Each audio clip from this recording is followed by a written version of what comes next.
Here's the problem. We're gonna make this video on Deion right now. Deion's not a good coach. I'm gonna tell you why Deion's not a good coach. Okay, first of all, we're gonna go by.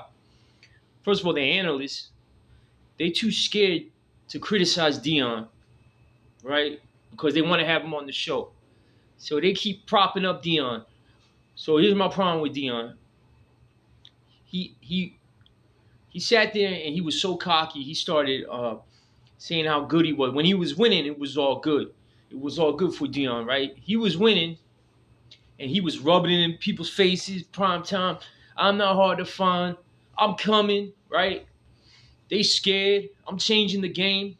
Okay, so if you changing the game, all this, what happened? You lost 3 games in a row. First of all, I'll tell you why he's not a good coach. Number one, he has no run game. Okay? He hasn't even tried to run the football. All he wants to do is get Shador the fucking Heisman. That's all they care about is Shador throwing the ball. Now, when you got a team, and all they're doing is pass blocking, it's like it's passive.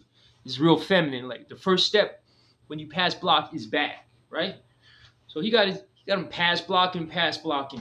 When you're doing a run game, your first step is forward. You smashing someone in their mouth. You're doing that. So his whole attitude is flashy, and it shows up on his coach. Deion doesn't know any of his linemen's name. He don't know his starting center's name. He don't know any of his linemen's name. He's not recruiting any linemen. He's horrible, man. So I'm gonna go by this. Deion's first. I'm gonna just criticize him for this. His performance. He should have lost to CSU. He's got no running game. Okay, the fourth quarter in that last USC game, what were you doing? They run the ball. He runs the ball twice. Shador said he checked down. First of all, why does Shador have audible power? He's not Peyton Manning. He's a new quarterback. So you gave Shador the power to audible the plays? Okay. So you're going, Shador said he called the audible because he didn't like the look. So what he means by that is when he was down, the lineman, he looks and the defense is showing him they're going to drop back 8. Okay, so Shador audibles. He calls the run. So when he calls the run, here's the problem. They go into a run defense. So Shador read it wrong twice. He calls the run, and the run didn't gain any yards. It didn't gain any yards at all. So what does that tell you? Even the run should have gained 5 or 10 yards if he made the right call. So he made the wrong call. Not only that, you killed the whole clock. You quit the game. You're in the fourth quarter. Yeah, if they're supposed to drop 8 on you. They're supposed to go into prevent defense. Shador you got to throw the ball in that situation. For you to run it twice, man, and everyone want to blame the offensive coordinator? Come on. You want to blame the coordinator. Blame Shador. You know who I blame? The coach. Deion's the coach, right? So I don't care who called the play, who called the audible. It's on Deion Sanders.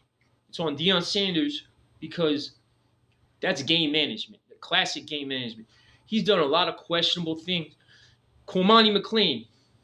So Deion says, oh, this kid, he doesn't study. Cormani McClain doesn't practice. He doesn't show up to meetings. Oh, okay. So why is he in the game? A good coach that's old school. Deion says, I'm old school. I'm not going to put him out there unprepared. Okay, so why is McClain playing? Why is McClain on the field? Either it's disciplinary, right? And he doesn't get in the game and he's on the bench. You just told him hit the portal. Okay, Deion plays favorites. That's why. When you got a guy who has 2 sons on the field, Shador and Shiloh, you got to understand that's like you're going to play for a team, for a coach that has 2 sons that are playing. It's the worst thing because all that intel, they're going to have their friends. They're going to start over you. Come on. This guy, Omarion was 4-star recruit. He didn't get in the game until the second half, right? Against USC. 200 yards. He's been sitting on the bench. That's a prime problem. That's Deion's problem. Okay? Going back to McClain. Either he should have been starting from day one. That's my point. I'm not saying he shouldn't have been playing. What I'm saying is if Deion's going to say that this kid is not studying, he's not practicing film, and you're not going to put him out there, then don't put him out there. How's he getting in the game? You understand? That's my problem. That's my problem with what he did with McClain. You should never badmouth McClain. When McClain goes for the draft, they're going to remember, oh, that's the kid that don't study. The fans going to remember. The GM's going to remember. It's going to hurt him 4 years later. Like what Deion did to that kid was awful, man. It was terrible. So I don't like that. I don't like what he's been doing in the personnel. I don't like what he's been doing with the run game. I feel like he's just poor coaching, poor play calling. They haven't run the football at all, man, until last game. Edwards is a serviceable back. I mean, they should be running the football more. The whole finesse, it's really a feminine way of playing football. You don't want to have your team just passing the ball. It's not John Madden football. I mean, you gotta coach. He hasn't been doing trick plays. What is he doing with the kicker? He's got Feely out there. Everything Deion, the analysts, they don't want to criticize Deion Sanders for anything. So, he came out of the gate. It was everything was, we're coming. You can't hype your team up and then say, oh, I need 8 more dogs. Well, if you need 8 more dogs, what are we watching for? You're 3-2 right now. You're 3-2. Your performance is horrible. The fourth quarter, you quit. Quit in the fourth quarter. You got no run game. Come on, man. Shedeur holding onto the ball too long. It's just, okay, here's the other thing. Everyone's saying, oh, well, Deion, he's recruiting. He's going to be a real good recruiter. Okay. He's in his second recruiting cycle. His first recruiting cycle, Colorado was ranked 21 for the 2023 class, right? What's he ranked this year? So if the 2023 class was ranked 21, what is Colorado ranked this year? 70. So in the 2024 class is 70th. The 2023 class is 21.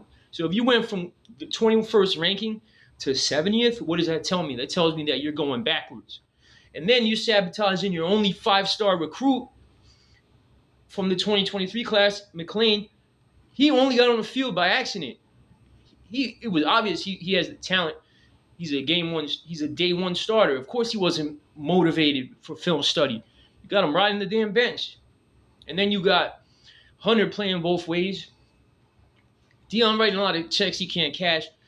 He's just basically, they're gonna lose a lot more games. I see him winning one more game. Arizona State's gonna mollywop them. They just don't play good football. They don't, all the deferments, everything Deion does. He's not a good coach. He's not a good coach. He knows how to make money. He's good at marketing, but all these distractions. You got The Rock on the sidelines. You think a respectable football coach would let The Rock on the sideline? All these other fools, the rappers, and all this other stuff. Bro, Deion's a joke. They're gonna win one more game all season. That's it, and it won't be next week. So, you guys keep cheerleading with your pom poms for Deion. He's a bum, straight up.